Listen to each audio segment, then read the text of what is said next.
here we are at Athens, and Shannon, you got to give us some top secrets for behind the scenes of how to make this amazing set. Now, this is really our entrance into our wonderful, and well, it starts with the logo. Yes, which really sets the tone. I love our logo. It's got such great colors. So just mounting that on foam core and hanging it from the top so kids and families know where they're coming in. Well, and you know what I love is Athens is full of columns, Grecian columns. So you're going to find so many ways to make columns. Oh, I know. We have them all over the church. This one is so fun, really easy, and what I love about it is that it's freestanding and you can even set things on it. So this is actually just made out of white plastic corrugated sheets. You get them 4x8, cut it in half, and that'll make 2 columns for you. Then on the top and bottom, we just have foam that we've gone and given a little bit of definition with a hot knife and some dry brushing. And then, like everything in Athens, you just doll it up with some greenery. And here we have some fruit in fake the basket. fruit. I love that. And then look behind you, Shannon. Tell us about this amazing huge column, because they were in all sizes. They were in all sizes, and so this is great, especially for churches that have high ceilings. So it's really a fun, easy, affordable way to take up that space with a high impact piece. This is actually just made out of a king-size bed sheet. They always have one pocket at the top. We've just replicated the pocket that the manufacturer puts in. So easy, so use the existing pocket for the top. Yes. That's great. Yes, and we just broke the seam a little bit in the back, stuff that hula hoop in, and there you have it. This is just regular house paint. No need to even spend money on the more expensive fabric paint. You can use anything to give it a little bit of definition on the black and gray. Now, I bet you painted it before you put it in the hula hoop. We did. We painted it before we put it in, and then hung it with some fishing lines. So very easy, very tall. Cool.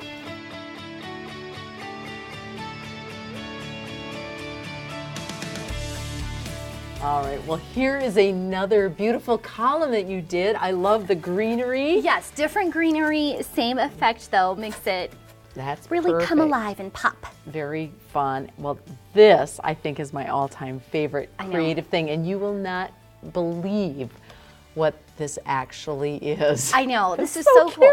Well, we really needed to find an easy, affordable way to replicate the statues that are in Athens. Of course, those are made out of rock and all these very expensive things, and they're big and heavy. We didn't have access to that. We have a budget. We had a budget.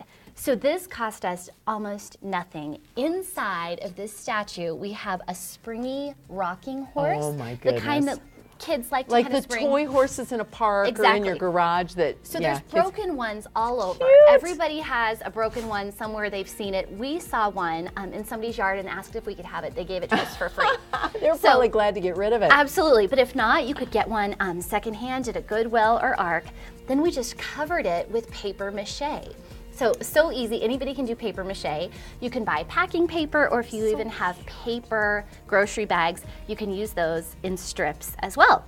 Then once it's completely dry, we attached it to this plywood base with a 2x4, and then just spray painted it with some sculpture spray paint that you can get at your local hobby store. So it looks like stone and like one of those great... It does. Kids love this, and it's about 3 feet tall, so huge impact for hardly any money. That's great.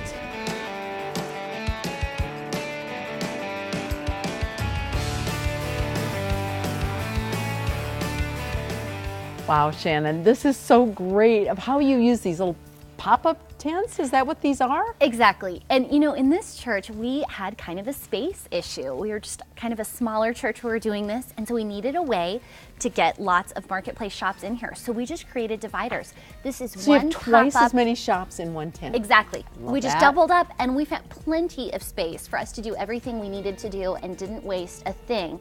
So here our dividers are just made out of, again, those sheets. Just sew them together and you have instant tent walls. I love it. And here's the thing that makes this so authentic, was just a little extra touch, is there wasn't metal in Athens, and so you can make a stone field just by taking a sleeve of cloth and sewing it up, and it will look all the more authentic.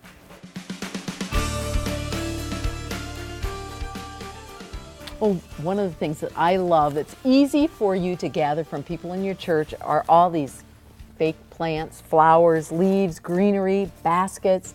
It's a great way to involve a lot of people. Absolutely, and as you can see here, they don't have to match. We have different kinds, and when you put them all together, it's just kind of a quantity thing. It looks very full, bountiful basket. It's wonderful. It looks great. Well, Shannon, tell us a little bit about what you've done here in the shop. Well, to create kind of a nice working space, we've got kids working with markers and different things. They needed something solid but low to the ground. So what we have is a table, and we've just... A regular church table. Absolutely. Just put it completely on the ground so we have something solid, and covered it again with our favorite, a king-size bed sheet. So any color will work. Just tuck that up, and then we've just got some blankets to add a little bit more authentic flair. That looks so cool. You know, I actually remember when we first started doing Holy Land, is that we had the tables, you know, height, like you stand at. It totally changes the feel of the marketplace. When you do this by putting the tables on the ground, it works perfectly, and kids love hanging around and having those conversations. Sitting down on their knees, it's perfect. It really is cool. All right, here's another secret for your authenticity, is to put your supplies in these baskets. And you see, instead of taking a cardboard box or a plastic tub or whatever, this just helps to add to the marketplace feel. Well, here we are in this great little pottery studio. And very fun. It is so much fun. Now, this is a little bit more unique than the other ones because we don't want to get the church carpet dirty. So, Shannon, say what, tell us what you did here. Absolutely. You know, kids have fun getting dirty, but our churches don't love it when the carpet's dirty. So we just wanted something very easy to clean up. So what we've done is just taken rolls of plastic to get that sturdily affixed to the carpet, and instead of using the sheets for our table here, we did another piece of plastic, because you can just roll it up and throw it away. Right, well, and you can get it wet and dirty with the clay, and it works out perfectly.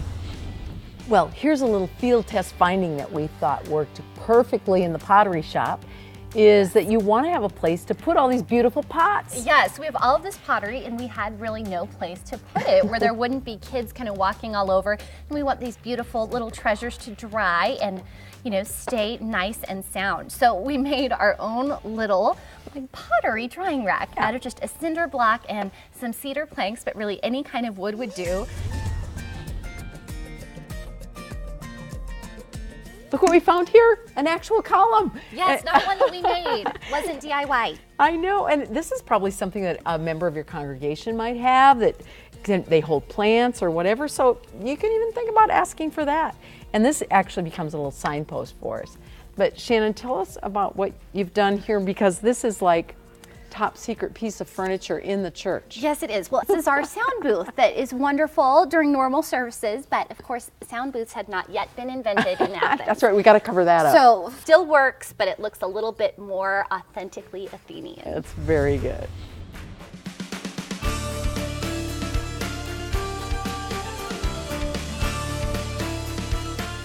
Well, you know what? We ran out of pop-up tents, so now what do we do? Yes, we did. Well, before pop-up tents were invented, people built their own. And so, yes, that was a field test finding. We can build our own tents. So what we did here is just use some pipe and drape from the church and covered it with our rod pockets. But if your church doesn't have pipe and drape, you could build your own frame out of 2x4s.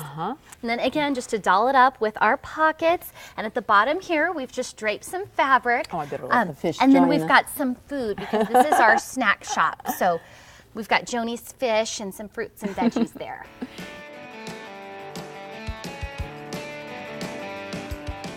All right, Shannon, look what we found here. I know this kind of stuff is Greek to me.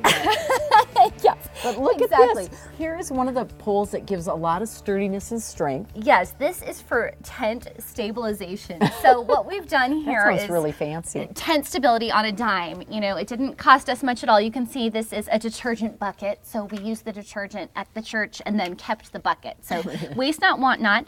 And just have a PVC pipe in here, filled it up with concrete, and it's very, very sturdy.